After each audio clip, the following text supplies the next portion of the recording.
What's up, guys? Welcome back to my YouTube channel in honor of 1 million subscribers. Thank you so much for that, by the way. I will be doing a Q&A. I went on my YouTube community page and my Instagram, asked you guys to give me your best questions ever, and many of them were amazing. So I have pulled my favorites and the most upvoted for a juicy Q&A. All right, so first question from my YouTube community page, Oreo the Bunny asks, will you ever do a video where you train for 30 days as a ballerina?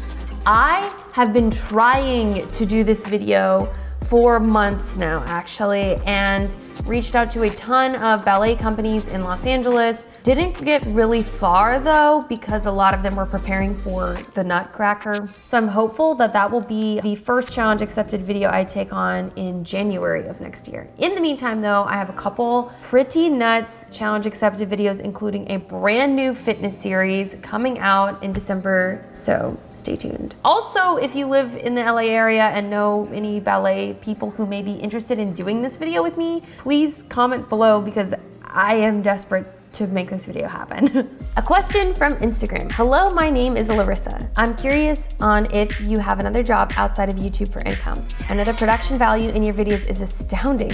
Wow, thank you.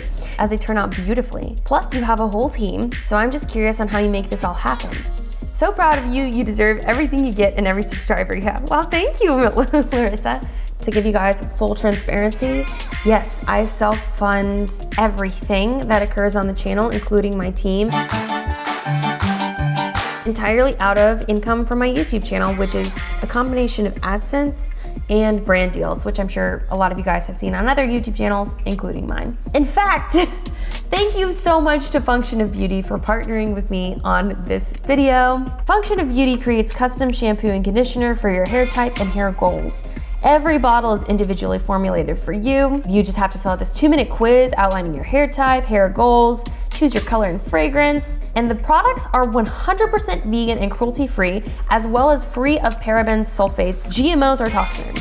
And I recently did a video on my channel where I gave up toxic products for a week. If you didn't see it, check it out. And so it was really important and exciting for me to get to partner with Function of Beauty and try out their products because of that. I feel like hairspray and stuff you put in your hair, we never think twice about what chemicals are in it. It's good to know that Function of Beauty is safe and healthy to use on your hair. I actually got the white silver colored one, non-fragrance. It actually still smells really good, even though it's fragrance free. And I just really loved it because I felt like it made my hair really soft and shiny. And it just came in these really cute bottles that said Function of MK on them, like you get to customize the name of your shampoo and conditioner. If you want to try a Function of Beauty yourself, be sure to check out the link in my description below to get 20% off your first order. Shondina Etsity asks, if you didn't have a successful YouTube channel, what else would you be doing? I have no idea. In college, I thought that I was going to like work on Wall Street.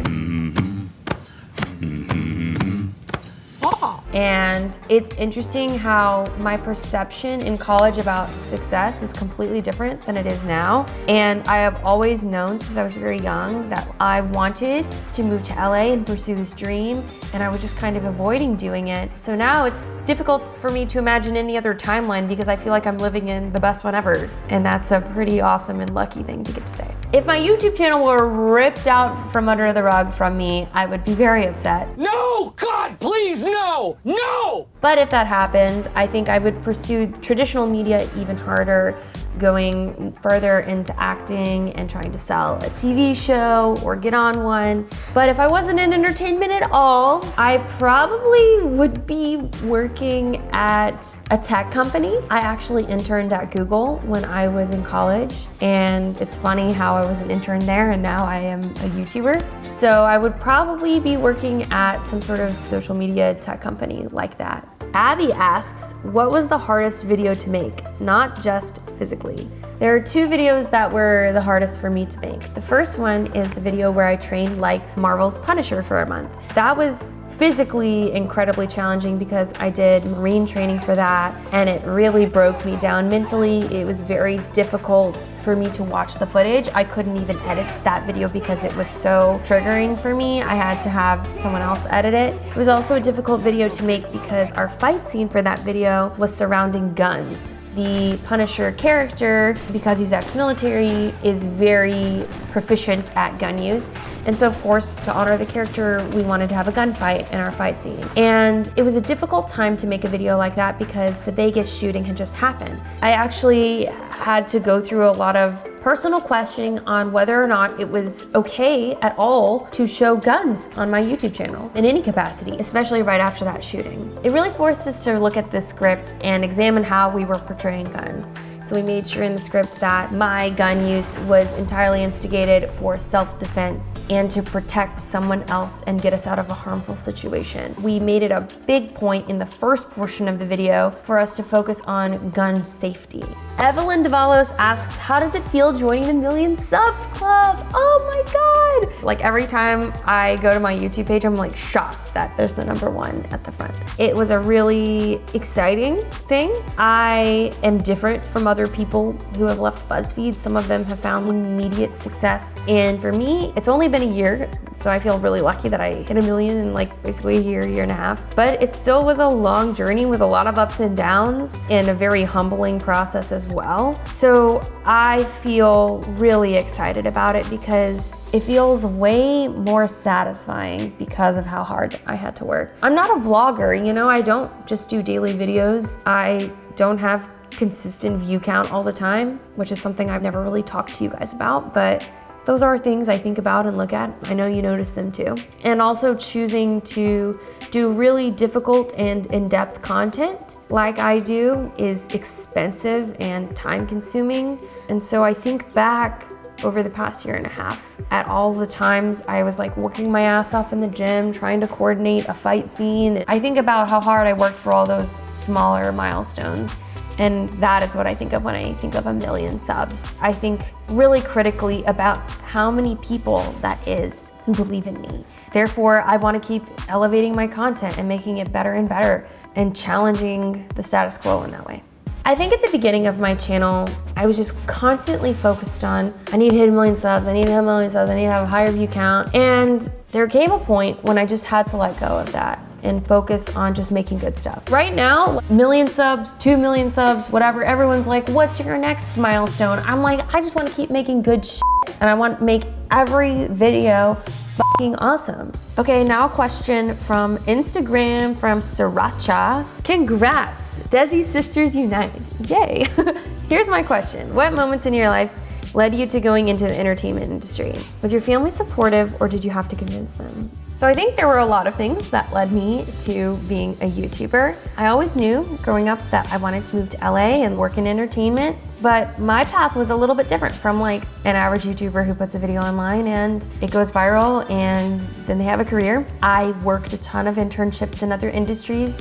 In college, I worked at Google, I worked at DreamWorks. So for me, I just kind of kept doing tons of internships and then I got my job at BuzzFeed. Throughout all of that, it was kind of a process of me allowing myself to pursue this dream because for so long I would kind of like tiptoe around the idea but never like fully pursue it. My family has always been supportive in the sense of like, we're excited for you, but I don't think that they fully understood what I was doing until people recognized me. I paid to move to Los Angeles. I paid my whole way throughout this. So that is something I'm also just really proud of, that I did it myself financially in that capacity. My dad originally wanted me to be a doctor or like work on Wall Street. You could say like that's a traditional Indian thing to want, but also I think it's just a parent wanting their child to have stability after they have moved from another country where that process is a ton of instability. So I understand and I respect that for sure. So I'm sure my parents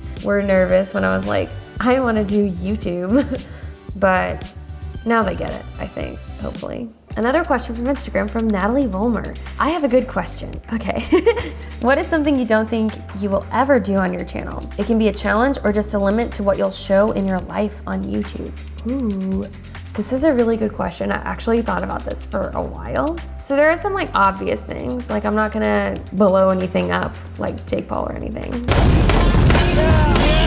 So I'm probably not going to do a swimming challenge. Unfortunately, a lot of people have requested that. The reason I'm not going to do that or random physical challenges of that kind are because at this point, I want to do challenges that benefit me in my long-term career, and swimming is one that, as of right now, is a lower priority. Not that I don't think swimming is cool. Swimming is the best sport. C'est la plus grande des choses à faire. I think it's fine, but I probably won't be doing that anytime soon. But it's interesting that you bring up the point about a limit on what I show in my life on YouTube. In general, I think that I am pretty open on YouTube about how I'm feeling in the challenges I do. One thing that I have not been fully open about, however, is my romantic life. And what I want you to know is that I have made a conscious choice over the past month to change that. So I hope that you notice in the videos coming out this month and next month, you will be getting to know a lot of my friends and romantic partner very closely.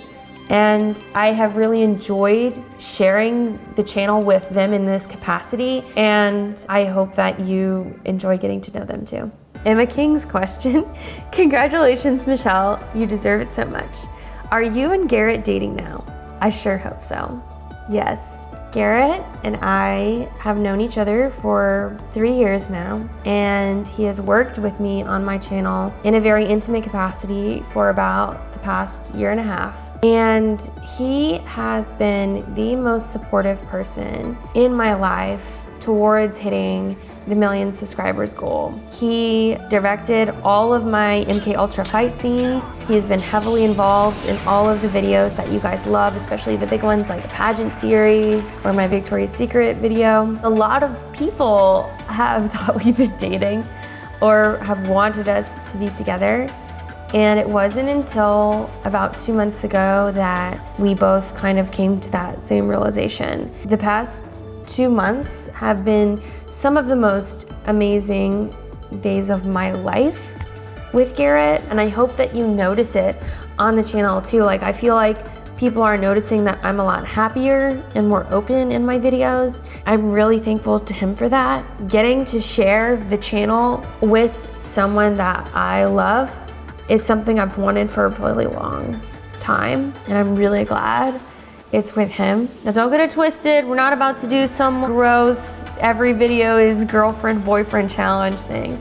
Although I think that would be fun, and I've never felt that way about anyone else I've been with before. But yes, Garrett will be appearing in more videos. He's actually been training for a video for like 6 weeks now. So that will be coming out in a few weeks. And the content that we have been able to make together now that we are sharing our lives in this new capacity, even besides like boyfriend, girlfriend videos, has been phenomenal. So I hope that you notice, I hope that you like it, because I don't think he's going anywhere for a while. Time for the lightning round. Woohoo! Lightning round, lightning round. Can we have like lightning bolts appear?